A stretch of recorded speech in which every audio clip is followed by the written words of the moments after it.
Bonjour, bonne année, comment allez-vous? J'espère que vous avez passé un bon réveillon en famille, que vous êtes reposés et que vous êtes prêts pour la reprise pour le 2 janvier, pour ceux qui reprennent le 2 janvier ou alors plus tard. En tout cas, moi je suis très heureuse de vous retrouver ici, je suis très heureuse de me retrouver devant cette caméra, à vous parler. Vous m'avez beaucoup manqué, je crois que je vous ai manqué aussi. C'est 2024, on fait table rase de tout ce qui s'est passé l'année dernière, on essaye de repartir sur de bonnes bases et c'est exactement ce que nous allons faire avec cette vidéo. Alors si vous tombez, c'est la première fois sur ma tête, je m'appelle Ariel, je suis traductrice terminologue et sur cette chaîne je parle de traduction, je parle de langue, je parle d'entrepreneuriat. Donc si c'est quelque chose qui vous intéresse, n'hésitez pas à regarder les autres vidéos et à vous abonner. Donc, qui dit nouvelle année dit nouvelle résolution. Est-ce que vous avez une nouvelle résolution? Qu'est-ce que vous avez l'intention de faire avec votre entreprise en 2024? Dites-le moi dans les commentaires. Je vais partager avec vous ce que je fais normalement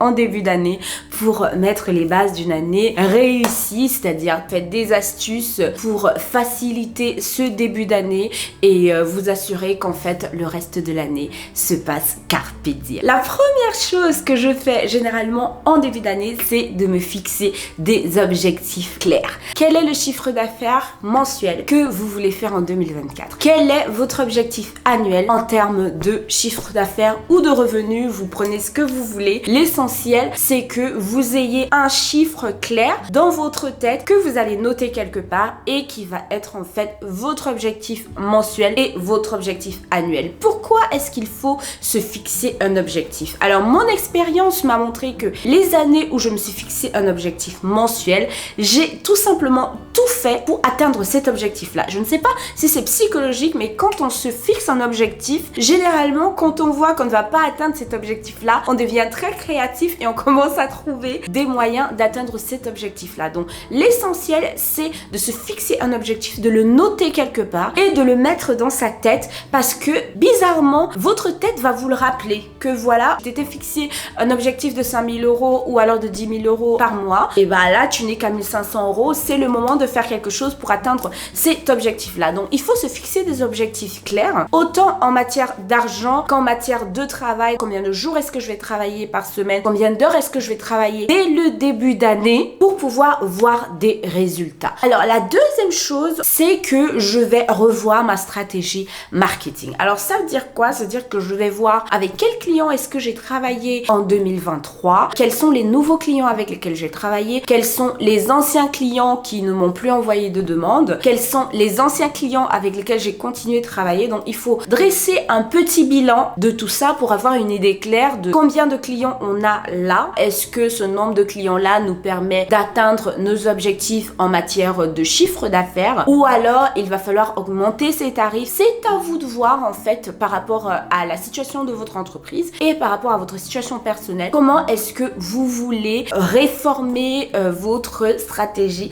marketing? Alors, si votre stratégie de l'année dernière a très bien marché et que vous voulez la garder, il n'y a pas de problème. Mais l'expérience m'a montré qu'en fait, modifier un ou deux trucs, ce n'est pas toujours une mauvaise chose. Dans le cadre de la stratégie marketing, donc là, je regarde mes notes, il faut également penser à mettre à jour ses supports marketing. Alors, si vous avez un site internet, c'est un support marketing. Votre compte LinkedIn peut être votre support marketing. Votre compte Instagram ou TikTok pour ceux qui ont des comptes pro sur ces plateformes-là peut être votre support marketing. Alors, comment est-ce qu'on met ces supports marketing à jour? C'est qu'on va tout simplement demander à ces nouveaux clients, donc ceux de l'année dernière, des références, des recommandations. On va leur demander la permission de les citer sur nos différents supports marketing pour dire que voilà, j'ai travaillé avec telle société. On va demander la possibilité d'utiliser leur logo pour ceux qui ont des sites internet ou des portfolios parce que oui, il faut demander la permission avant de mettre le logo d'un client sur votre site. Donc, il faut demander toutes ces choses-là pour pouvoir les utiliser et mettre à jour ces différents supports marketing. Donc, l'autre support marketing qu'on ne cite pas souvent, c'est votre CV. En tant que traducteur freelance, votre CV est un support marketing et vous pouvez le traiter tel quel. Donc, vous pouvez rajouter des noms de clients avec lesquels vous avez travaillé sur votre CV. Vous pouvez rajouter des logos si vous le souhaitez. Donc, tout ça, en fait, ce sont des points qu'il faut absolument prendre en compte et des choses qu'il faut faire pour pouvoir bien démarrer la nouvelle année, commencer à présenter à vos nouveaux clients une plaquette à jour. C'est exactement la même chose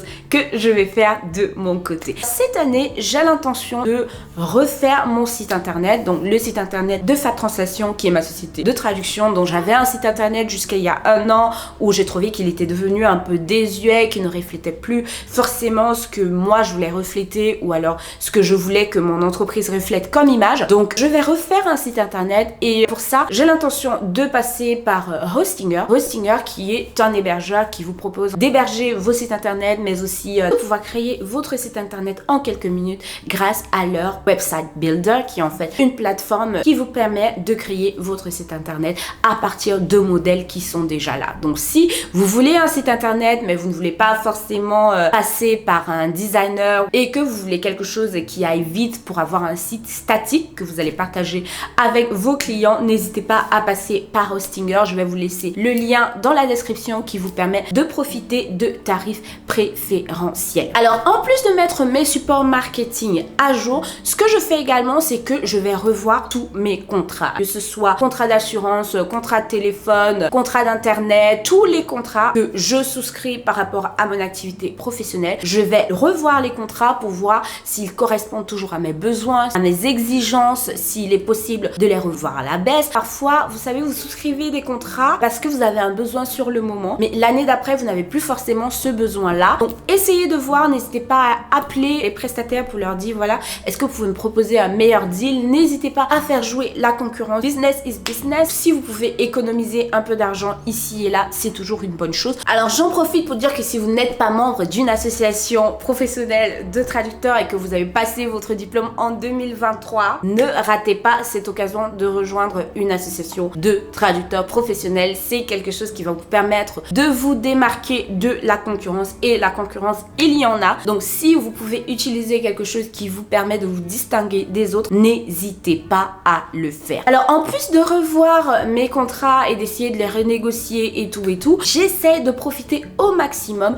de toutes les promotions qui vont commencer à arriver la première semaine de janvier. Listen, ça c'est un petit secret. Si vous êtes entrepreneur, mettez de l'argent de côté pour profiter des périodes du Black Friday, d'avant Noël et les premières semaines de janvier pour acheter tous vos équipements, parce que c'est pendant ces périodes-là que vous aurez les meilleurs deals. Qu'il s'agisse des outils de Tao, des ordinateurs, de logiciels. Si vous avez les sous maintenant, moi je vous le dis, les meilleurs deals ce sera maintenant et plus après. Si vous n'êtes pas encore inscrit à ma newsletter, vous allez rater l'occasion de découvrir des ressources dont vous avez vraiment besoin au quotidien comme traducteur. Si vous n'êtes pas encore abonné à ma newsletter, je vous invite à le faire pour ne pas rater toutes ces informations-là que je ne vais pas partager par vidéo. J'en profite également pour vous dire que j'ai officiellement lancé la formation Trados pour les nuls, pour les personnes qui ne savent pas utiliser l'outil Trados et qui veulent une formation pratique qui vous permette de commencer tout de suite à travailler quand vous recevez un package Trados d'une agence de traduction ou alors d'un client qui travaille avec ce Tao là. Alors c'est une formation en présentiel, donc vous avez la possibilité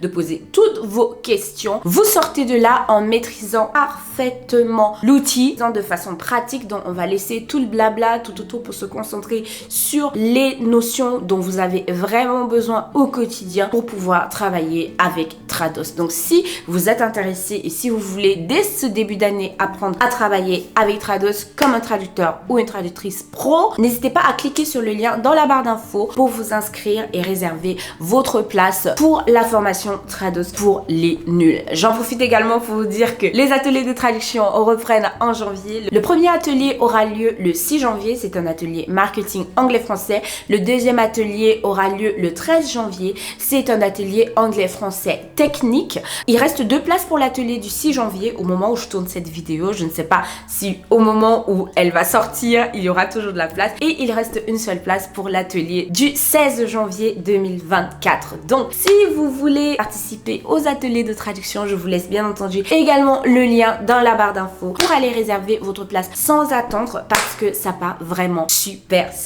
vite. Donc, voilà pour cette vidéo. J'espère qu'elle vous a plu. Je vous donne rendez-vous dans les semaines à venir pour découvrir encore plus de bonnes pratiques qui vont vous permettre de démarrer l'année 2024 sur le bon pied et qui vont vous garantir la réussite dans vos entreprises. En attendant donc de nous revoir très très bientôt, soit via la newsletter, soit ici sur YouTube. Je vous souhaite de passer une très bonne soirée. Je vous présente tous mes meilleurs vœux pour la nouvelle année et je vous dis à très bientôt. Portez-vous bien. Au revoir.